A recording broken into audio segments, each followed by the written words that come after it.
नमस्कार। CNN भारत में आपका स्वागत है और आज हम चर्चा करेंगे लाभ का पद और लाभ के पद में ही जो झारखंड है वहां जिस तरह की हलचल देखने को मिल रही है। कहीं न कहीं हेमंत सोरेन फंसते हुए दिखाई दे रहे हैं। क्या है लाभ का पद? लाभ का पद सिर्फ ये है कि भी आप अ, खनन मंत्री थे और आपने एक कंपनी को जो जिसमें आपकी संलिप्तता थी, उसी फाइल को लीज आपने फाइनल की, आपने बढ़ाई। तो कहीं न कहीं ये जो शिकायत थी, ये चुनाव आयोग को गई और चुनाव आयोग ने जाँच की और जाँच करने के बाद जो अपनी रिपोर्ट है, वो राज्यपाल को भेज दी है। तो वहाँ प्रश्न बहुत सारे उठ रहे हैं कि जो विपक्ष की सरकारें हैं, गिनी-चुनी सरकारें हैं, उनके खिलाफ ही यह सब कुछ क्यों हो रहा है? क्यों सरकारों को अस्थिर करने की कोशिश की जा रही है? क्यों एमएलए की खरीद-फरोख्त हो रही है? और क्यों ईडी, सीबीआई इनके ऊपर कार्रवाई कर रही हैं? लेकिन इसी के सिक्के का दूसरा पहलू भी है कि चुनाव आयोग ने जब शिकायत की जाँच की और जब उसमें संलिप्तता पाई गई है, तो चुनाव आयोग क्या शांत बैठा रहे? कोई जांच न करे, अपनी रिपोर्ट न दे? वहीं प्रश्न ये भी उठता है, क्या राज्यपाल जो चुनाव आयोग ने जांच की है, उसकी रिपोर्ट भी मिल गई है, उस पर कोई कार्रवाई न करें? क्या ये जायज होगा? ये मैं आपके ऊपर छोड़ता हूं। आप इस पर गौर जरूर करें कि राजनीति में हो क्या रहा है। राजनीति का जिस तेजी के साथ व्यवसायीकरण हो रहा है, राजनीति का जिस तेजी के साथ अपराधीकरण हो रहा है, वो लोकतंत्र के लिए घातक है। जिसको देखो पैसे की दौड़ में शामिल मिलता है, नोटों के अंबार लग जाते हैं, गड्डियां मिलती हैं, भ्रष्टाचार के सबूत मिलते हैं और जब भ्रष्टाचार के सबूतों पर कार्रवाई की जाती है तो उंगली भी उठती है कि वे सत्ताधारी दल ईडी का और सीबीआई का और संवैधानिक संस्थाओं का दुरुपयोग कर रहा है। क्या आप इस बात से सहमत हैं कि जो संवैधानिक संस्थाएं वो अपना कार्य करना बंद कर दें? ईडी कोई काम न करे, सीबीआई कोई काम न करे, चुनाव आयोग शांत बैठा रहे, सब कुछ देखता रहे, क्या ये ठीक होगा? मैं समझता हूं ये भी ठीक नहीं है। इससे देश कहां जाएगा, लोकतंत्र कहां जाएगा और एक खतरा, बहुत बड़ा खतरा कहीं ना कहीं लोकतंत्र के लिए देखने को हो सकता है। अब सोरेन के पास विकल्प क्या बचते हैं? तुरंत कोर्ट जा सकते हैं, अगर उनके साथ कोई अन्याय हुआ है तो कोर्ट में जाकर अपने पक्ष में फैसला लाकर सीएम बने रह सकते हैं। दूसरा विकल्प उनके पास यह है कि इस्तीफा दे दें। क्यों? विधानसभा की सदस्यता तो उनकी जाएगी, ऐसे में रिजाइन करना पड़ेगा। रिजाइन देकर दोबारा मुख्यमंत्री बन जाए और 6 महीने के अंदर फिर से चुनकर सदस्यता ले लें। तीसरा जो विकल्प, जो अगला विकल्प है, अपनी पत्नी कल्पना सोरेन को 6 महीने के लिए सीएम बना दें और उन्हें इलेक्शन लड़ाकर फिर से सदस्यता विधानसभा की लें।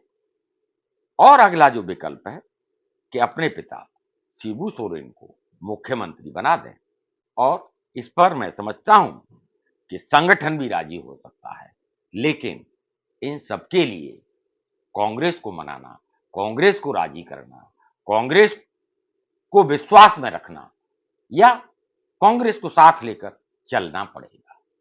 सरकार गठबंधन की है और अगर आप कांग्रेस को साथ नहीं लेंगे तो सारी संभावनाएं खत्म हो जाती हैं। तीसरा खतरा जो वहां दिखता है कि कहीं एमएलए टूट न जाएं, ऐसा ना हो पहले ही आरोप लगते रहें कि भी झारखंड मुक्ति मोर्चा के एमएलए को तोड़ने की कोशिश हो रही है, कांग्रेस के एमएलए को तोड़ने की कोशिश हो रही है, खरीदने की कोशिश हो रही है। ऐसे में इस समय जो परिस्थितियां हैं, क्या झारखंड मुक्ति मोर्चा के सभी एमएलए हेमंत सोरेन के साथ खड़े नजर आएंगे? क्या पार्टी में अंदरूनी विद्रोह या कलह नहीं होगी जिसका कि फायदा दूसरा दल जरूर उठाने की कोशिश करेगा और सरकार को अस्थिर करने में कोई कसर नहीं छोड़ेगा? इस बात को अच्छी तरह से कहीं न कहीं हेमंत सोरेन जानते हैं। राज्यपाल संवैधानिक पद है और इस समय जब उनके पास चुनाव आयोग की जांच रिपोर्ट पहुंच चुकी है, ये बात अलग है।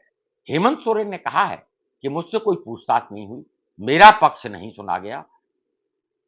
वो अभी भी अगर उन्हें ऐसा लगता है कि उनकी कोई गलती नहीं है, तो वो अभी भी कोर्ट जा सकते हैं और अपना साक्ष्य प्रस्तुत कर सकते हैं और वहां से अपने पक्ष में फैसला लाकर मुख्यमंत्री बने रह सकते हैं, जिसकी संभावनाएं मुझे नजर नहीं आती हैं। क्यों? मैं पहले ही कह चुका हूं कि राजनीति में भ्रष्टाचार बहुत तेजी से पनप रहा है और भ्रष्टाचार और राजनीति एक दूसरे के पूरक हो गए हैं। बिना भ्रष्टाचार की राजनीति नहीं है और बिना राजनीति के भ्रष्टाचार नहीं है। मैं ऐसे ही नहीं कह रहा।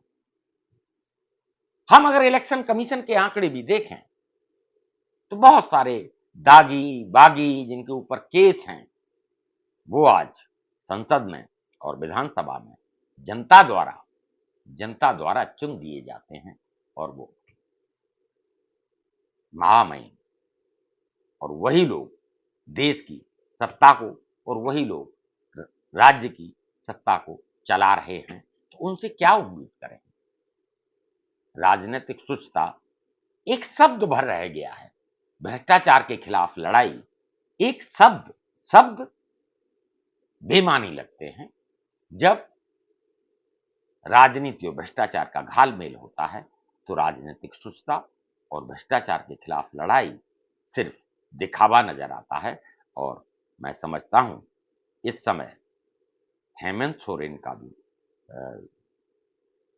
यही हाल नजर आता है।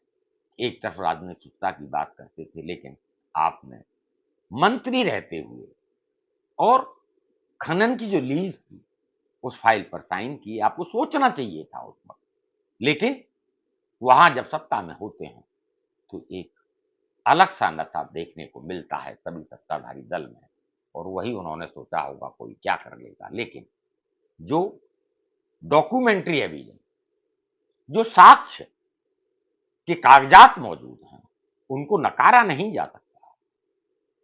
वो हमेशा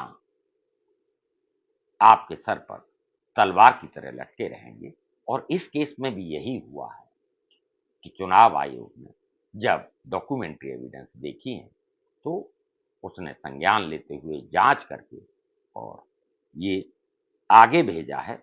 बीजेपी अब इस मामले में आक्रामक हो गई है और हेमंत सोरेन को नैतिक आधार पर मध्यावधि चुनाव करने चाहिए, विधानसभा भंग की जाए और सभी 81 विधानसभा क्षेत्रों में चुनाव हो। यानी बीजेपी तो मांग करेगी और बीजेपी की मांग जब एक मुख्यमंत्री पर इस तरह के आरोप हों तो नाजायज भी नहीं। येन केन प्रकरण में यह देखा गया है कि कुर्सी को किस तरीके से अपनी पत्नी को मुख्यमंत्री बना देना, अपने परिवार में से किसी को मुख्यमंत्री बना देना, कहीं ना कहीं लोकतंत्र का मजाक तो लगता है। आगे रास्ता बड़ा कठिन है। झारखंड पहले ही जिस हालात में है और जिस दौर से गुजर रहा है, वहां इस तरह की अनिश्चितताएं झारखंड का कितना विकास करेंगी, कितना झारखंड के हित में है, झारखंड की जनता के हित में है, ये भी काबिले गौर। आगे हेमंत सोरेन का कदम क्या होगा अभी भविष्य के गर्त में है, लेकिन कदम उठाना होगा। खतरा टला नहीं है। उसके लिए विकल्प कोर्ट या अपनी पत्नी या अपने पिताजी को मुख्यमंत्री बनाना, या फिर ये हम आपके ऊपर छोड़ते हैं। आपकी क्या राय है? अपनी राय हमें कमेंट बॉक्स में जरूर दें। लेकिन चिंता तो पैदा करती है। जब इस तरह की तस्वीरें आती हैं, जब इस तरह के समाचार आते हैं, तो चिंतित होना राज्य को भी, राज्य की जनता को भी और देश को, देश की जनता को भी स्वाभाविक है। इस पर भ्रष्टाचार पर कब लगाम लगेगी, कब समाज में, सरकार में भ्रष्टाचार समाप्त होगा, इसका हमें इंतजार रहेगा। और मैं पुनः आपसे गुजारिश करूंगा, चैनल को लाइक करें, सब्सक्राइब करें। हम आगे भी इसी तरह की विवेचना आपके समक्ष प्रस्तुत करते रहेंगे। नमस्कार।